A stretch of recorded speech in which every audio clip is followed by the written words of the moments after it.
Before you post-process your images, it's always good to have an idea and know exactly what you want from an image. Because if you don't do that, you will end up experimenting. And experimenting is dangerous because you'll end up moving all these sliders to see which way the image is going to look the best. Instead, start out by looking at an image and thinking, well, how can I make that image better? Well, in this section, what I want to do is show you a number of images and see what I have in mind.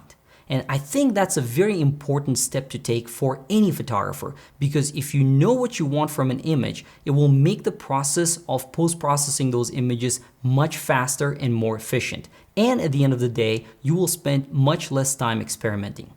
Alright, so I'm going to go ahead and jump into Lightroom. Let's take a look at what I think would be good if I were to edit this image. Now, I have some color in the sky, and I haven't even experimented with any of these sliders yet, but the idea I have for this image is I want the image to have more of a saturated look, and I definitely want to bring out the sky and the colors in the sky that are right here. How I would do that at this point doesn't matter, because all I want to do at this point is establish how I see this image as the final product.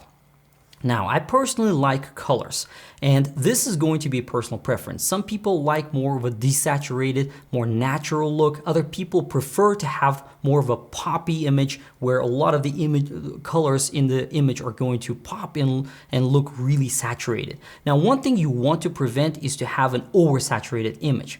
But at the same time, if you like colors, then you need to look at your images in that way before you even post-process them. So as I go through this image, those are the things that I have to keep in mind.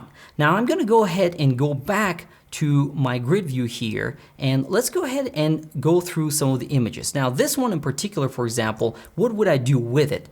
While I'm okay with the composition, it looks fairly okay to post-process, I'm generally not a big fan of this image, simply because even if I start working with the image, these lines here, the peak is on the left side of the frame, and then the horizon is tilted. So there's so many issues with this image. I'm not sure if it's even worth post-processing. So when I have those images that I'm not sure about, what I'll typically do is I'll rank them in Lightroom. So I'll just give it something like a 3.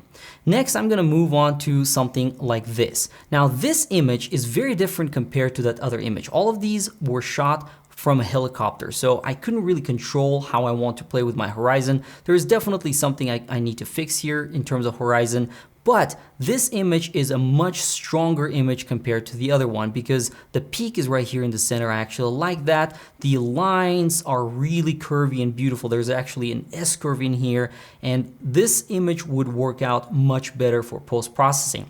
However, what I don't like about it is that it is a color image. And a colored image in this case is not going to work out, in my opinion, just because there's just too much stuff going on here. The white and the blue is getting mixed in color. So I think a black and white for this image would be a much better candidate. So if I go ahead and click on this black and white slider, this is how I would normally assess and see, okay, so color is this and black and white is this look. And looking at it right now, I think a black and white image is going to look much better than a colored image. So let's go ahead and go back and let's take a look at this image, for example. Now this is an interesting image, again captured from a helicopter, but there's just so much stuff going on in there. And I look at it, I don't really see much potential. Yes, the horizon line needs to be fixed, but look at how much haze there is in this image. And if I start working on this image, I'm just gonna have to try to fix that haze. Maybe as a black and white it would work out better, but look at that, even with a black and white, it's just not a very appealing image. So in this case, I would simply skip it and I wouldn't even worry about editing it.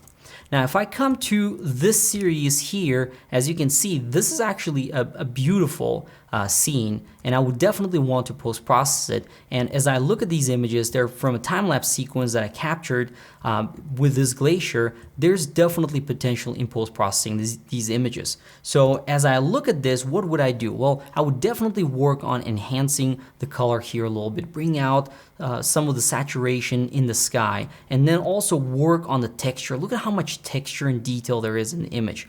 I would definitely work on this, maybe eliminate some of the foreground here by cropping it, but I have a pretty good idea about what I want from this image. So it's definitely a keeper, and I'm going to mark it as 5 stars for post-processing. Now let's take a look at this image right here. And if I look at the sky here, there is something that is very distracting. The image itself is pretty good compositionally. I really like it. But if I work on the highlights and I reduce the highlight slider, look, I've got literally an electric line running through the entire image. Now that's something that I wouldn't want to have in my landscape images, and that's definitely something I will have to work on to clone out. And unfortunately, Lightroom in this situation might not be the best candidate for removing that line, so I'm gonna have to take this into Photoshop. And this is another thing to keep in mind. Sometimes you look at an image and you can easily post-process it in Lightroom, and other images you know that you have to work on in Photoshop. Now, something to keep in mind, I actually selected a number of pretty strong images for this video, and those are the images that I ended up post-processing for my own portfolio. Now, it doesn't mean that all the images I capture are going to be stellar, because there are many cases where I'm in the field and I think the image is going to look good. I take a shot and it ends up being a bad photo. And let me give you an example of what that would look like. Now, this is an HDR sequence where, as you can see, I capture the highlights and the shadows in this image. But as I look at it, while I like the composition here, it's a nice V structure here with a peak in the middle. When I start post-processing it, I know there's just so much stuff going on in here. And for me personally, this image in particular would not be portfolio grade image. While there is some potential with it, I just personally don't see much going on here. Now, if I had maybe beautiful, colorful sky here with some colors in there that would reflect off of this glacial water, maybe that would look good. But in such situations, you just have to skip some of those images and not even worry about them. Because if I look at the post-processing potential of this image, to be honest, there's just not much. Now, if I look at this image, it's a little bit different, because now I'm looking at a glacial lake, and there's a glacier in the background, and I see some color in the peak here and some nice foreground. So this could be slightly better compared to the other one. But again, there is not much color in the sky. I wish that I captured this with more clouds that had some colors in them, and unfortunately I don't have that. So as a potential, I might mark this as a 3 or a 4, and then, you know, for these images, I'll probably not even worry about post-processing them. Now, images like that are very common, so don't be disappointed if you end up with images that just don't have much potential. It's best to identify those images before you work on them, because the worst thing that you want to go through is spend hours on an image that doesn't even have any potential. As I scroll down, I can see that I have a few other images that I previously ranked during my image culling process, but as I look at this particular image, there's one topic that I want to talk about, which is image flow. Now, what is flow? In some images, you want to be able to focus the viewer's attention on some parts of the image that are important and maybe divert their attention from other areas of the image that are not as important. And this can be done through dodging and burning techniques. You can do this in Lightroom or Photoshop or any other software that has such capabilities, but the idea here is to highlight the most important parts of the image and kind of guide the viewer's eye towards your subject. So in this image, as I look at it, I can see that there is some potential for dodging and burning. As you can see, the foreground rocks here look pretty bright, but the background rocks look very dark.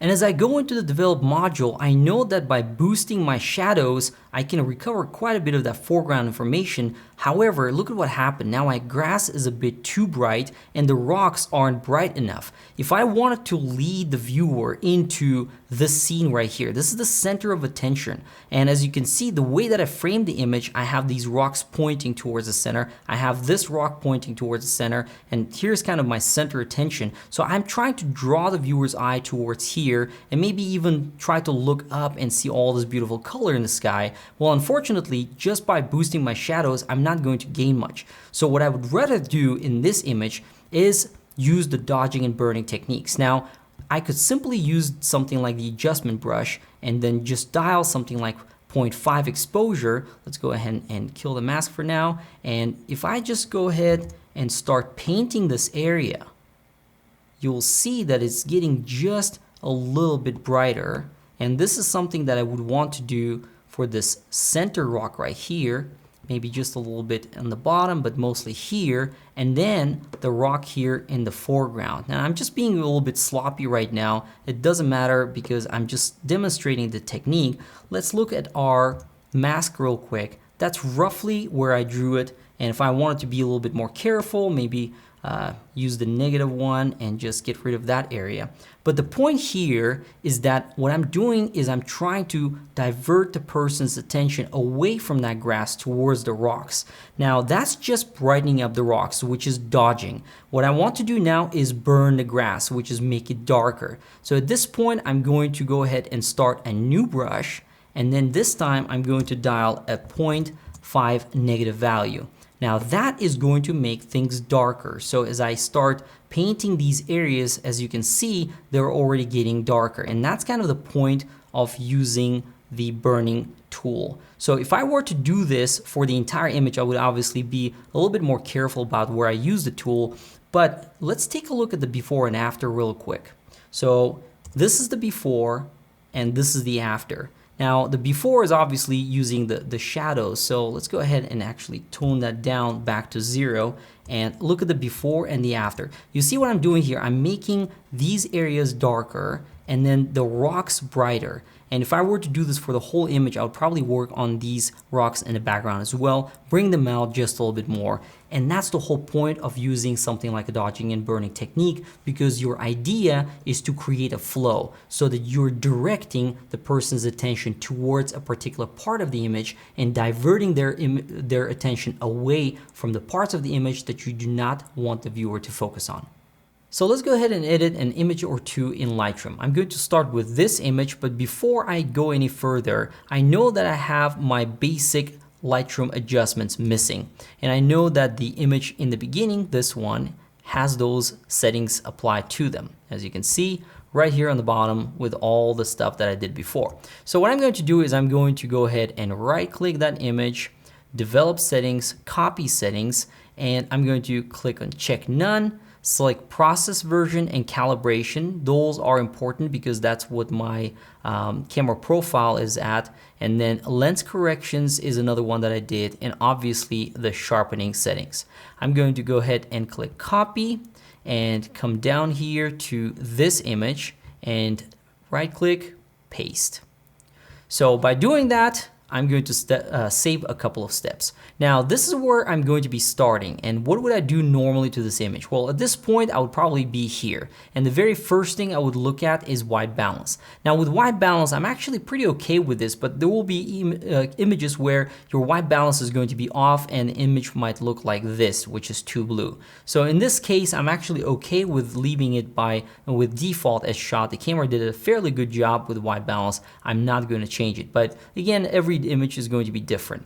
Now exposure is the next slider here, and I can see that just by looking at the histogram I do have some potential, but before I change my exposure, if I start working on those, I might limit my editing ability right here in the whites. So I'm probably going to leave this for now and maybe adjust it later as necessary. I rarely ever touch the contrast, so let's go ahead and start with the highlights. Now, the highlights are actually looking pretty good. I don't need to reduce much of that sky, but since I do like adjusting whites and blacks to give me more contrast, I do want to reduce it maybe just a tad so that I'm not blowing anything out later on. Shadows obviously need to be boosted here because the foreground is a bit too dark, but I do not want to be too aggressive with that setting. So right around 60, I think I'm going to be pretty good. Now whites and blacks are simply here for contrast. So I'm going to go ahead and move that. And as you can see on the top here, I do not want to get too close to the edge here. So I'm going to make it as bright as possible,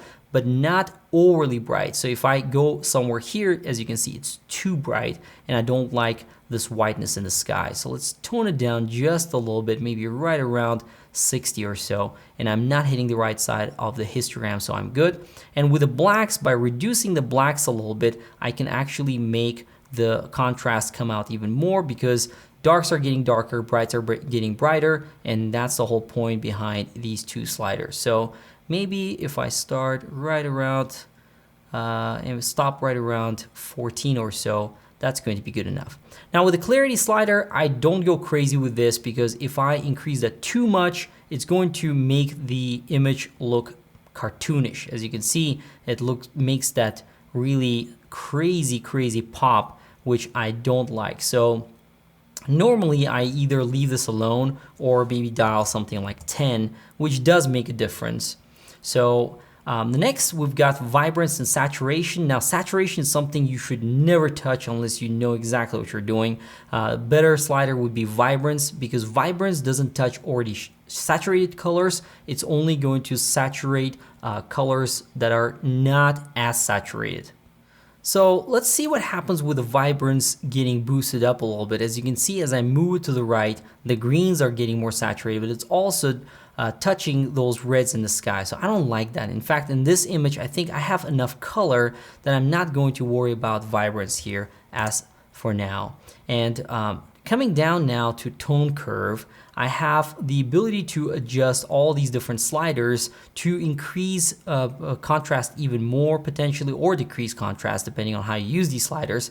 But interestingly, this light slider can be very useful if you just want to boost those whites even more. And as you can see, as I move it to the right, the image is getting brighter in the lights. Now that's something that you need to kind of figure out what you want to use, whether it's going to be the light slider here or the whites and the blacks here. But sometimes even the combination of the two can yield an interesting looking image. But as I do this, as I move to the right, you can see that I am now getting into the danger zone of potentially overexposing that sky. And in fact, as it becomes brighter and brighter, that's not necessarily what I want. So I'm not going to touch this, but if I were to maybe tone down on the whites or not use that at all, then the light slider can actually provide some interesting results.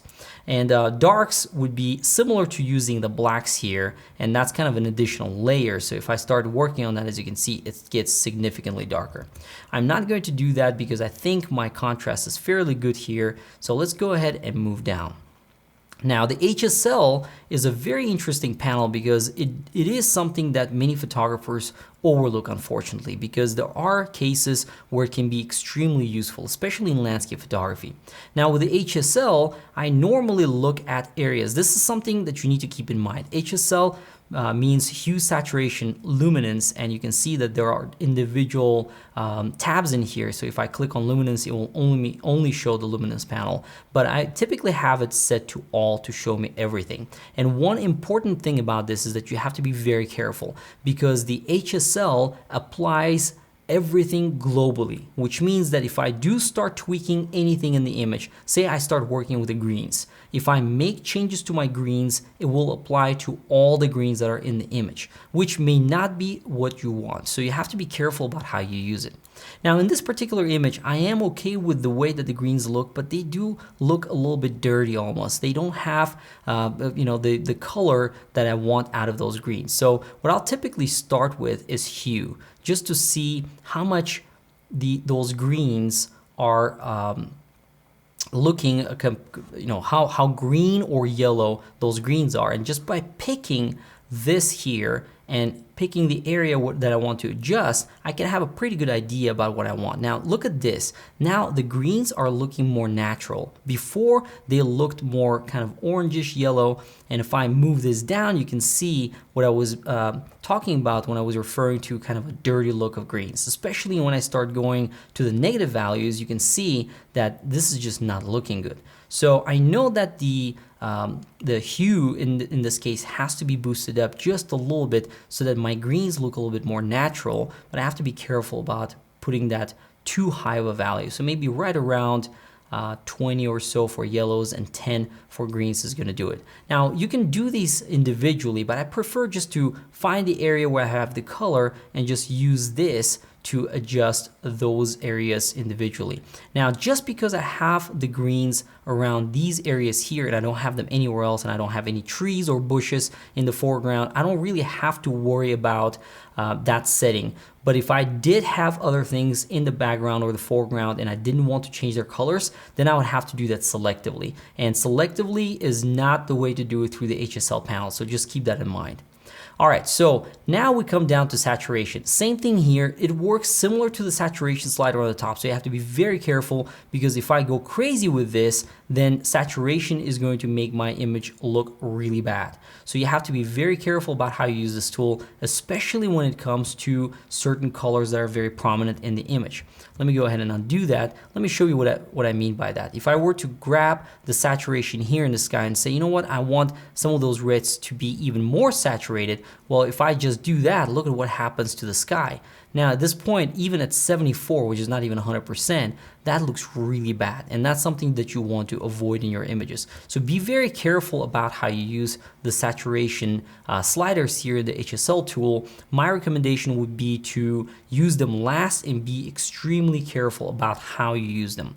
In this particular case, I do want to boost the reds just a little bit and make sure that I don't go overboard with it. So I'm gonna go ahead and pick that and just dial a little bit, maybe right around +3 or 4. That is already good enough for me. If I go back and look at the before and after, there's a very subtle difference in those reds, but it's enough that I do not want to add too much red in that sky. Now with the greens, I definitely do not want to saturate them. In fact, I do want to, like before, with the dodging and burning, I want to make sure that these areas are highlighted and this green actually gets a little bit darker. So my idea is not to make it brighter or darker. But in this case, here's another way to do it. Now I used the dodging and burning tool before, but if I just use the luminance tab here, or the luminous section of HSL tool, look what I can do here. This is a very interesting tool to use. If I start toning this down, you see how much darker those greens are getting? That's just by using the luminous panel. So you have to be careful about how you use this tool. And at the same time, if you do want to bring something out very quickly, you don't have to go into these different adjustments through other panels like adjustment brush and things like that. Because if you just want to tweak something very quickly and maybe make it brighter, you can just do that through this luminance panel here. So as you can see, by just increasing that almost all the way to the maximum, I'm getting those greens to look very, very bright. And that's definitely not something I want. So I'm going to go ahead and undo that, and undo that several times, in fact, because I do not want any of those settings in my images.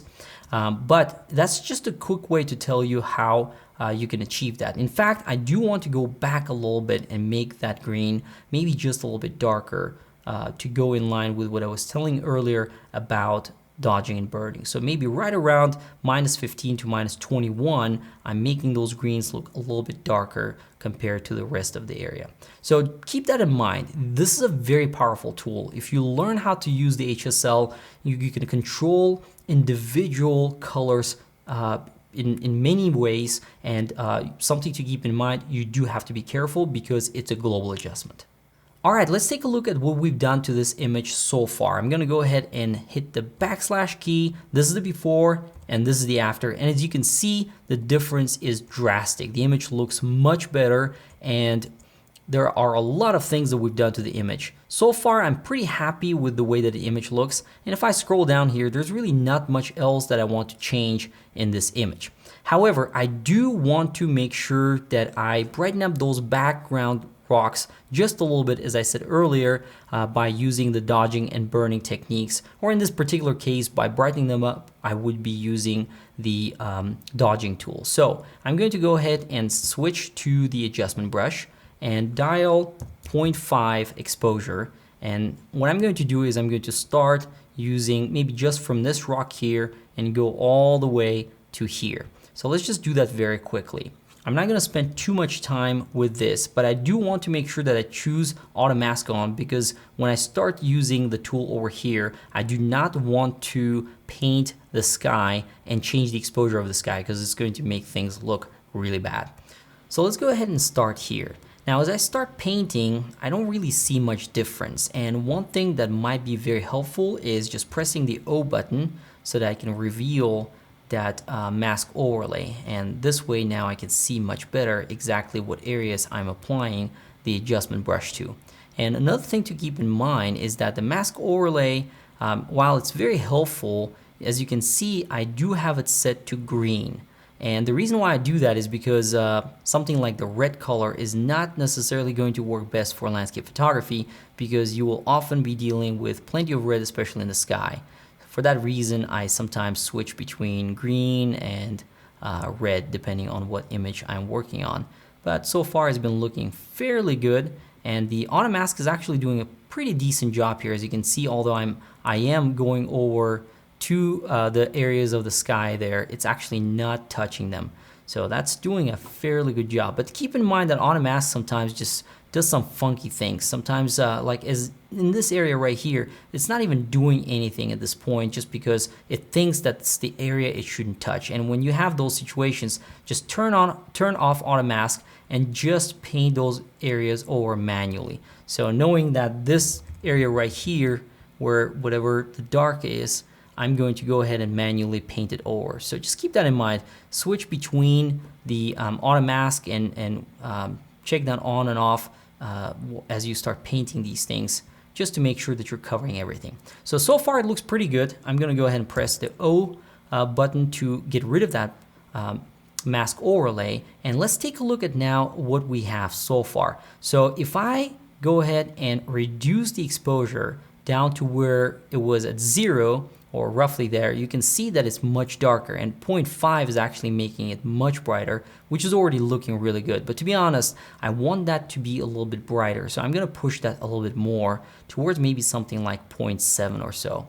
And at that setting, let's take a look at before and after. I'm gonna go ahead and turn the switch off, and as you can see, that background is looking much better. Those rocks are now much brighter, and that's actually looking pretty good.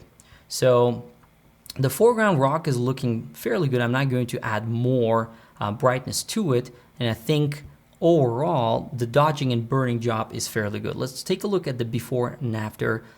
This is where we got started, and this is what we have so far, and it looks pretty good. I don't think I need to do much more to this image. I'm fairly pleased with my editing. I've done a pretty good job with the dodging and burning, and as you can see, it looks fairly natural. There are no zones that are revealing anything, and I didn't go extreme with my dodging and burning, meaning you want to always be subtle with anything that you do in post-processing. You don't want to be pushing something too far.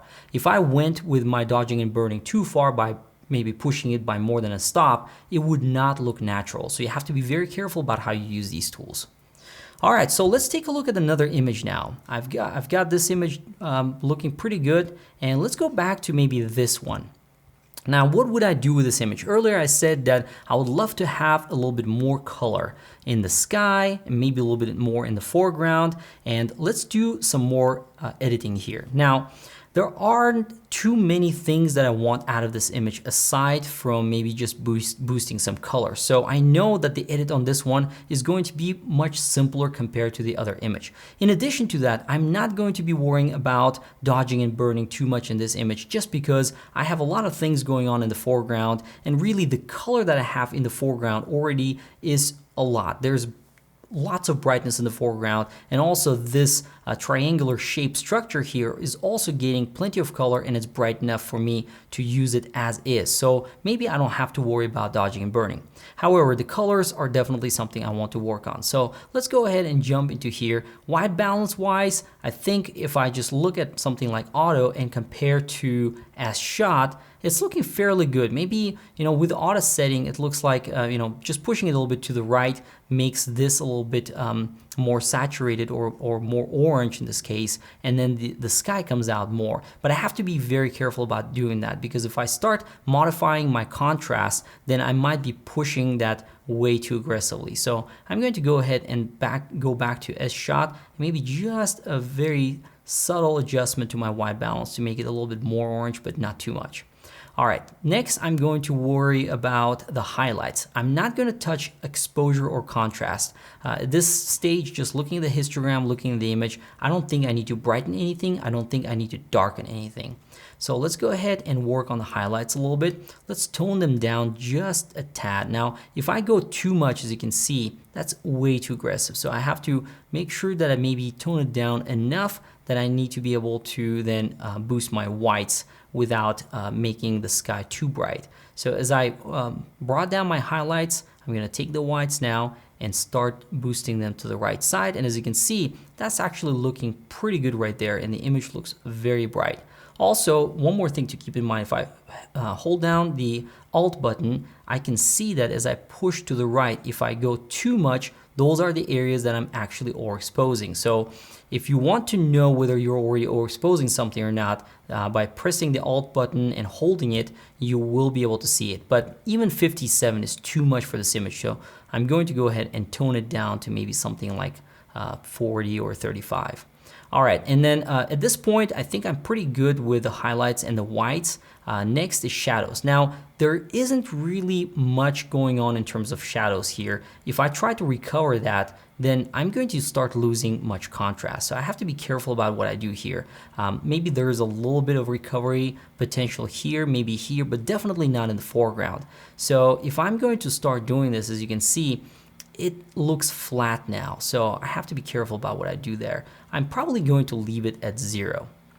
Now with the blacks, let's push them down, and only then we'll be able to see whether we do need to recover anything or not in terms of shadows. So I'm gonna bring it down just a little bit, maybe right around -19 or so. And now I can see that maybe this area here and this area here needs a little bit of boosting, and I can do that through the adjustment brush. But for now, let me just boost the shadows just a tad. So maybe right around +10. All right, so still I do want this to look a little bit brighter. So earlier I said I'm not going to use the dodging and burning technique, but looks like dodging this area here might be a little bit helpful, because that's kind of what I'm trying with this image. Is I'm trying to draw the viewer's attention from the bottom of the frame towards that triangular structure in the middle. So I think I'm going to use the adjustment brush here, still use the same 0.5 exposure value, and I'm going to keep the auto mask turned on, and let's just real quickly paint this area. And I'm just going to focus on this central shape here. Let's go ahead and turn on the mask overlay so that we can see what we're actually doing. All right, that's looking pretty good. Let's go ahead and turn off the mask overlay. And what I'm going to do now is see how much brighter I want that to be. So as you can see, if I bring it out right around to 1 stop, it looks pretty good actually, but I have to be careful about that, because bringing it out too much makes it look fake. And there's definitely, I need to keep in mind that it needs to be looking consistent compared to the foreground here. So maybe right around 0.85 or so, it's looking pretty good.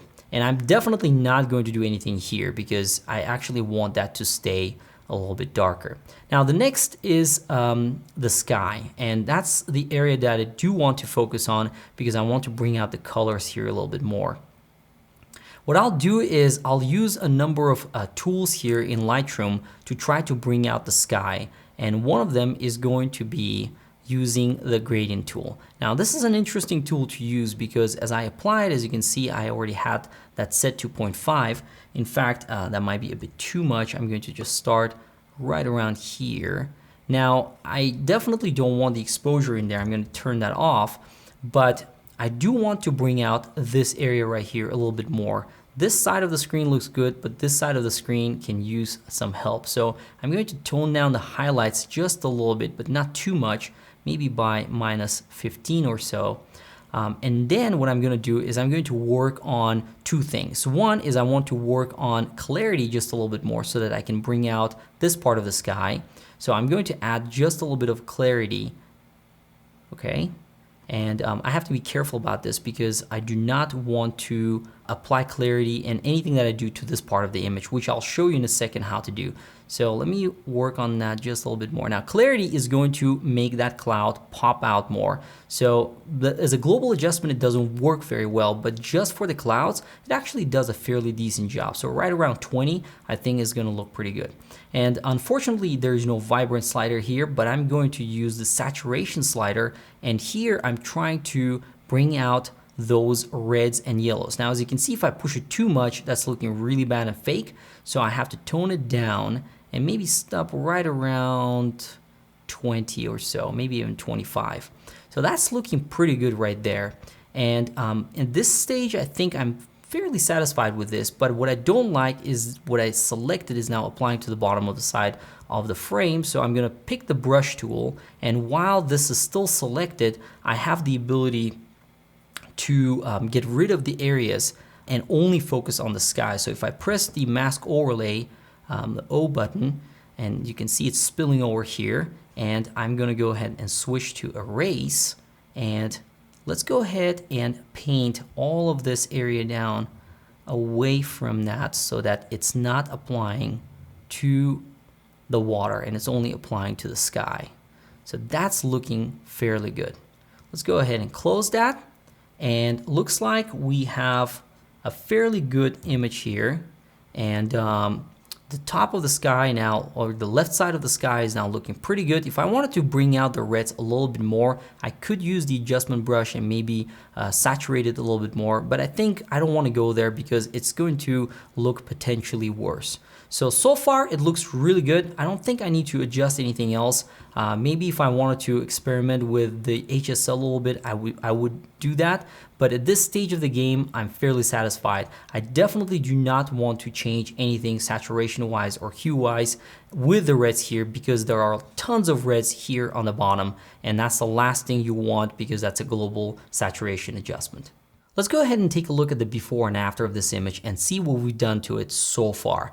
So this is the before and this is the after. As you can see, the difference is pretty drastic. The new version is much more saturated, much more colorful, and the sky has been brought out much better. As you can see, just that clarity slider does quite a bit to the sky and the clouds there. So I'm very happy with this image. Now let's go ahead and go back, and the last image I want to showcase is this colorful image which I want to convert to black and white. Now the reason why I wanted to convert to black and white is because the color here doesn't really add anything to the image. In fact, that's the only reason why I wanted to convert it to black and white. If I had some color in the sky, or maybe it was shot at sunset or sunrise, maybe I wouldn't have to do that. But just because it wasn't shot at the right time of the day and the color isn't really doing much to the image, black and white is going to look much better. So let's go ahead and switch to black and white. Now as I do that, you can see that black and white looks kind of bland on its own. So if I scroll down here, I'm not going to go through all the other adjustments in the image, purely just demonstrating the black and white here. There are a few important things for you to keep in mind. First of all these different color channels do play a huge role in the way that the black and white image is going to look like. So for example, I know that the sky was blue in color and the shadows were also blue. If I click on this and then start toning this down, as you can see, I can make that darker. But as I make the sky darker, the shadows are also getting darker. And this is where you kind of can get pretty creative with the way that you do things in Lightroom. So if you want to selectively apply certain things to certain parts of the image, you can definitely work with different tools within Lightroom to try to minimize impact to other areas of the image. However, this is a global adjustment. So if I do want to make that sky darker, either I cannot really use this tool, so my personal preference in that case would be to use something like the gradient tool, and then I can bring it down, and it's only brighter because I only had set to plus 0.5. So if I dial that back and remove that mask overlay, as you can see, it gets darker. So this is just something for you to keep in mind. You can use a combination of different tools like the adjustment brush and other tools within Lightroom to be able to tweak these different areas of the image. And if I wanted to work on some other parts of the image, unfortunately I only have really some whites and the blues here. There's not much other color for me to go by, but if I go back to color, I can see that there's just maybe a little bit of light blue here, but everything else is pretty much blue and white. So in terms of adjustments, I really don't have much flexibility in terms of being able to control different parts of the image. So in this case, I think I'm fairly satisfied with it. The only other thing that I would do is definitely work on my alignment here and make sure that the horizon looks nice and flat. But other than that, and maybe just a little bit of cropping just to bring down the sky a little bit and not have too much of it in the frame, this image would look solid as is. Let me go ahead and fix the horizon real quick. So that would be roughly the image that I would want out of this black and white photo. Let's now take a look at more specialized features of Lightroom, specifically HDR and panorama stitching options. Now, one thing to keep in mind is that Lightroom has a very powerful way to do this because it can take your raw images and convert them into a DNG format, which is essentially another raw format by Adobe. Now, when this happens, you don't lose your editing capability, so all the sliders that you normally see in Lightroom are still going to be available. For this reason, I personally prefer to use the panorama and HDR options within Lightroom rather than using other software like Photoshop or other third-party tools. So I just made two collections, one for HDR and one for panorama, and I'm gonna start with HDR. Now I've got three images right here, as you can see, and these are the images that you saw before. I've got the darker exposure, the brighter exposure, and the middle exposure. Now the problem with these two images is that I know for sure that I'm losing some highlight detail. In fact, if I go to this image and I look at my exposure slider, as you can see, even if I push it all the way to the left, I still lose some information in some parts of the clouds. Whereas my darker image here contains all of that information that I need in the sky, but then some areas right here are going to be darker. So ultimately, an HDR image is going to be a better option because I can recover tons of shadow detail and keep all the highlight detail. So let's go ahead and right click, and I'm going to go to Photo Merge HDR. And this is the way that the tool is going to look like. So as soon as it's done building the preview, I should be able to see roughly what the image is going to look like. Now, one thing to keep in mind is, as you can see, it has the auto align, which I don't have to worry about because the images were shot on a tripod, and also auto tone. Now, auto tone is something that basically Lightroom is going to adjust some settings automatically, which I'm okay with, in fact. And I'm not going to worry about the deghost amount. I'm going to go ahead and click merge. Now, at this point, it's taking these three images and is generating a single HDR image out of it. And as you can see, that was actually fairly quick. As you can see, it's a DNG extension, which means that it's still a raw file that it should have full capability to edit just like a regular raw file. In fact, if I scroll down here, as you can see, I still can do my camera calibration, which means that when you do stitch your panorama or your HDR images, you should always just stitch them first and then do the editing. There's really no reason for you to do the editing and then stitch. So I'm gonna go ahead and change this to camera standard. Let's move up, and as you can see here, Lightroom did change quite a few settings, and that's just because I clicked on that auto tone within the HDR merge tool. So exposure is set to a little bit higher than normal value, and then highlights and shadows are set to pretty drastic values. And this is going to depend on the image that you're working on, but I would recommend to make sure to go through these settings and maybe change them to something that's more acceptable. So in this case, the image is way too bright for my taste. In fact, it's a bit overexposed, and I definitely do not want to push my highlights and shadows to those extreme values. So let's go ahead and tone this down to maybe about half a stop, minus. And what I'm going to do now is I'm going to bring down the highlights just a little bit, maybe just to about -90, and still I'm not overexposing anything here in that area. And I want to also make sure that my shadows are not pushed too much, because if that is going to be like that, the image just looks way too bright overall and doesn't look very natural. So I'm going to bring it down to maybe +40 or so.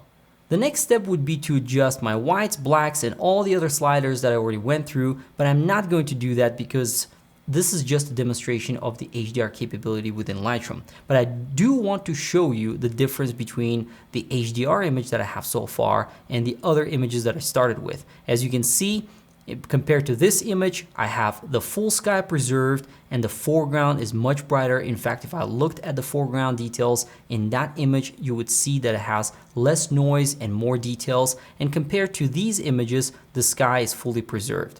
So this is the benefit. And once again, DNG is a very nice way for you to work with images because you can do a lot more than standard TIFF files.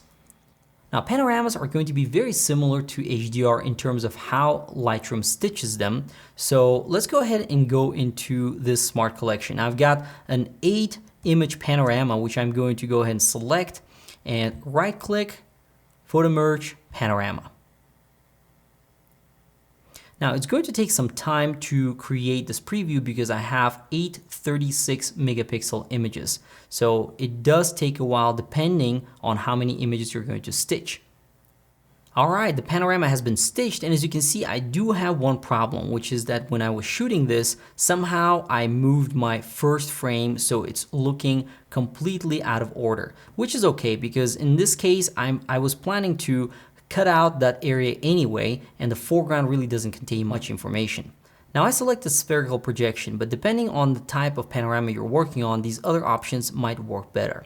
In this case, I'm going to go ahead and select auto crop because I do not want to be dealing with cropping in Lightroom, and so far this is doing a pretty decent job. If I uncheck it, looks like the sky is not getting cut out and I'm not cutting into that cloud, so let's go ahead and select that, and I don't need to worry about the boundary warp feature because there's really nothing to warp.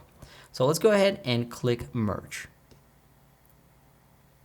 So at this point, Lightroom is taking these 8 images and generating another DNG file that is going to be the panoramic stitch of those 8 images.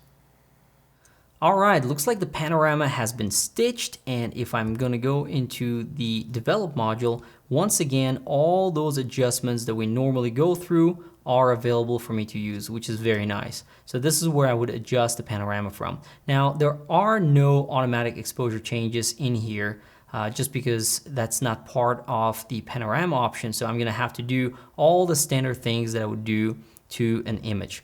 And obviously you want to make sure that your cropping is good. So even after Lightroom crops your image, maybe you want to make that image a little bit smaller. So in this case, I would want to center that peak right around there, and that is going to be my crop.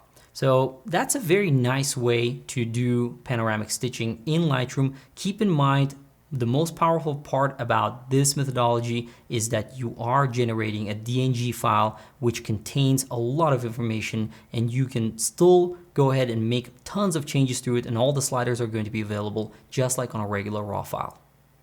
Lastly, let's go ahead and talk about the export process. And this is where you're taking your images that you already post-processed and you're exporting them for the web or for the print.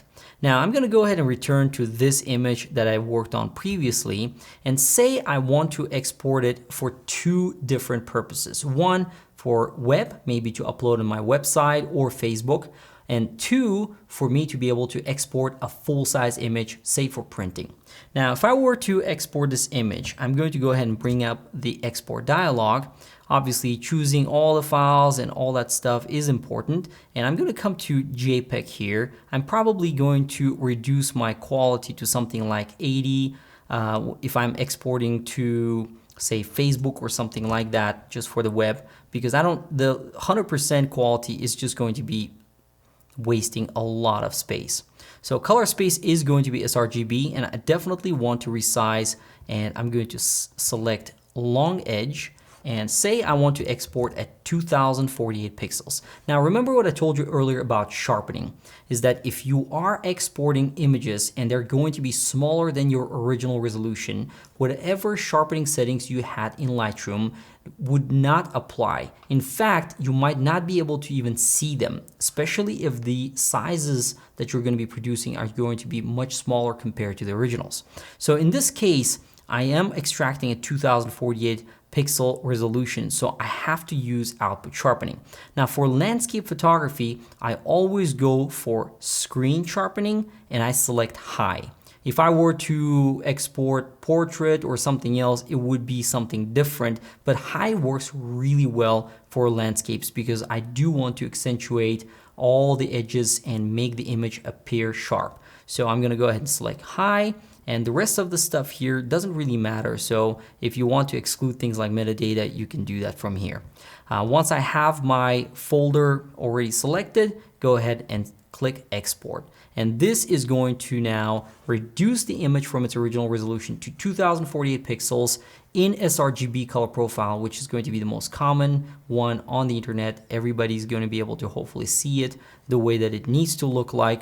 And at the same time, you are sharpening the image, so hopefully it will look really good.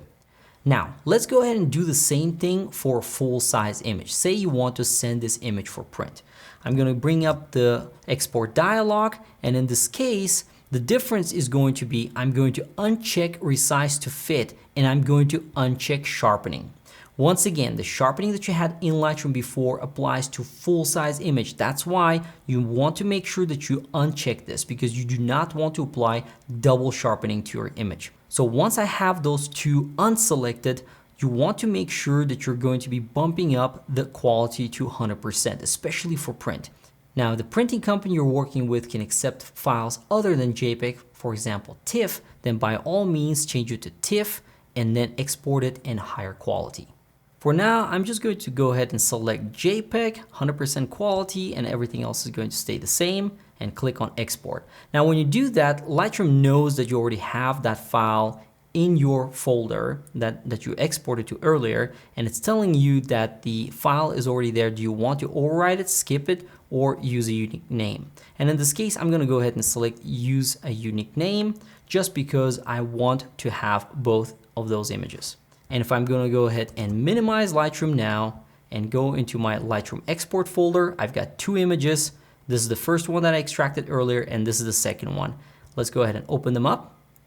So that's my first image, and this is the 2048 pixel resolution image. And the second image is this high quality image in 100% resolution. In fact, if I'm going to go ahead and zoom in, you can see that I have tons of detail in this image.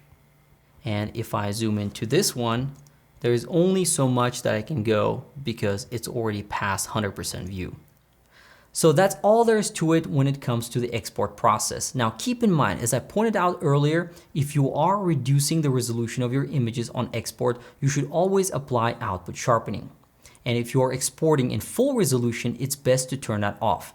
Now there's only one case where you might want to add sharpening on the full resolution image, and that's when you do specific printing such as on matte paper. And in that situation, the additional sharpening might help counteract the texture of the paper. Hopefully you learned a few things from this section, and if anything that I showed you looked too complex, or perhaps you weren't sure about some of the sliders that I was using, then you should definitely check out our level 1 workflow and post-processing course, because we'll literally go through every single slider in Lightroom in a lot of detail. In addition to this, keep in mind that this is just the beginning. We are going to be showing you a lot more information, specific tools, including things that we do in Photoshop to make our images look stellar, and that's coming up in our case studies.